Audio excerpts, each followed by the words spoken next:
We are 30 games in, Gator. Yep. Okay, here's are you paying attention or are you still We're trying 30 to games in. We're talking about the Tigers. You got that look Kane like was making fun of us for the Progressive commercial because that's what the Okay, problem. I'm just making sure because you got that look like you're fully confused by your computer. Well, right? there's that too, but I've got skills. Go ahead. All right. I'm going to give here's the thing. Sorry, Twitch. I'm going to have to figure it out later. Oh, you a can't commercial get on break. Twitch? I've got our show up on Twitch, but what I don't have is the ability to jump in a chat or anything like that because I cannot remember my password. Oh, okay, gotcha. So I apologize. Streaming chat might be without Gator today. Anyway, 30 games in. Yes. Is that enough of a sample size to draw this conclusion? This division sucks. Well, I don't know if it's enough of a sample size, but I'll tell you that I've kind of come to that conclusion. Yeah. I don't know if it's fair, but I don't think this division is very good. I don't think that's breaking ground here. I mean, let's just look at what the Tigers have done against the American League East. Well, yeah, it's not good. It's not good. Now, I don't know if does the division. I don't think the division's good, but I haven't taken a deep dive to every division of baseball. I think some of the numbers against the East that they're terrible. But when you start to look at the rest of baseball, look, the West has four teams that are basically 500 or better. Seattle's one game under, and then they've got Oakland, who's 6-26. Yeah, well, you've got the East with Tampa. Everybody's over 500. Yes. The Yankees are in last place. They're 17-15. They'd be a game out of first in the Central. Central's got one team over 500 in Minnesota. Yep. So, do you know how many games the Tigers have played so far against this crappy division? Not many. If they played 3? Yep. Played Cleveland, right? Yep. They've played 3 games against this division. Mm-hmm. The schedule owes them 49 more games against this division. Now I see where you're going with this. Do you know who's in first place in the division? It's the Minnesota Twins. Yeah. Do you know how many games they've played in the division? I do not. 13. They've played, I think Kansas City's played 7. Everybody else has played less than that. Minnesota's played pretty much twice as many games against this division as everybody else, and they're 18-14. Detroit has played the least amount of games against this division, and they're 4 games behind Minnesota. So, go figure. The team that's in first place has been feasting on this crappy division. Well, in fairness, they're 9-4 in the division. Mm-hmm.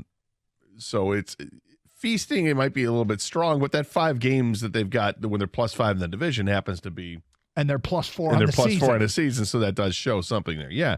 No, I hear you, and that's why we were talking about the first 40 games versus the second 40 games. Get through the first 40, be as close to 500 as you can, because the next 40 games is going to open up a whole new world to you.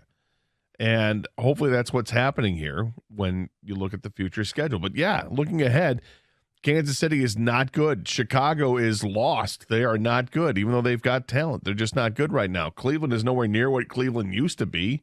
Used to be the juggernaut. And by the way, the Tigers are 2-1 against the Tribe. Yeah. They're no longer the Tribe. They're now what's a group of Guardians? The Gribe. The Gribe, right. They're 2-1 against the Gribe. Yep. So, what is it? Minnesota is, I think Minnesota's a class of the division. I will agree with it, but I don't think they're like an American League East team disguising themselves and playing in the Central. No, so Minnesota's played 13 games in the division. Kansas City's played 7. Chicago's played 6. Detroit and Cleveland have each played 3. So Detroit has a chance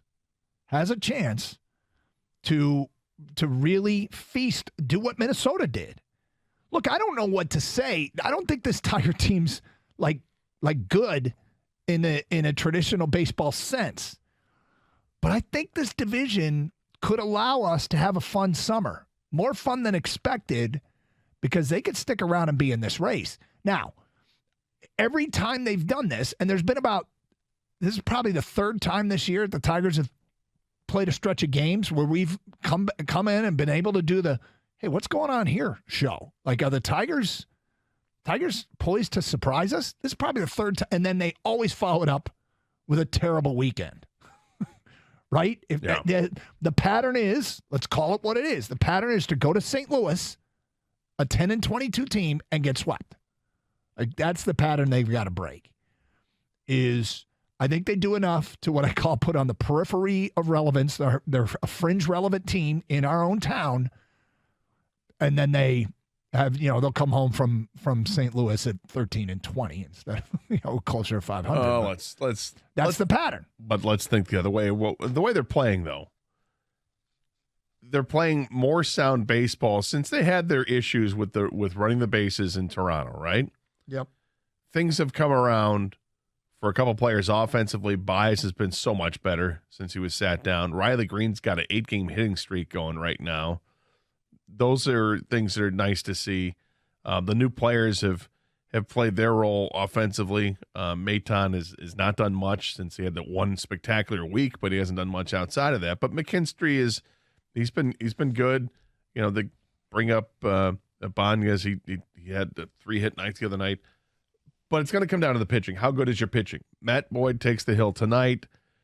He seems like a guy who's got a chip on his shoulder, and a guy, because he's been given a second chance and almost tossed around the league, and coming full circle here, you are back with the Tigers. That he's going to have to pitch better, and we don't know who's pitching Sunday, if it's going to be Alexander or not. Apparently, the team is lobbying for Alexander to pitch on Sunday, and AJ Hinch is like, all right, we'll see what happens, But we need Turnbull to come back to form of what he was a couple years ago prior to the injury. He doesn't have to be no-hit guy, but how about be 3.5 ERA guy is great. We'll take that. So they've got little tests here to come. Well, Eduardo Rodriguez was so damn good yesterday. He's been so damn good this year, and there could be some big picture thinking of what you do with this guy because he's 30 years old, and he is absolutely white hot right now, and I'm sure people are noticing around the league. Probably teams with bigger goals than the Tigers, and that feels like a topic for down the road that we may. Well, I don't know how much down the road we're going to have to kick that can, because it's something we're going to have to address because his contract is one that he has the opt-out clause after this season. Yep. Hey, look who's got a .52 ERA in the month of April. Yep.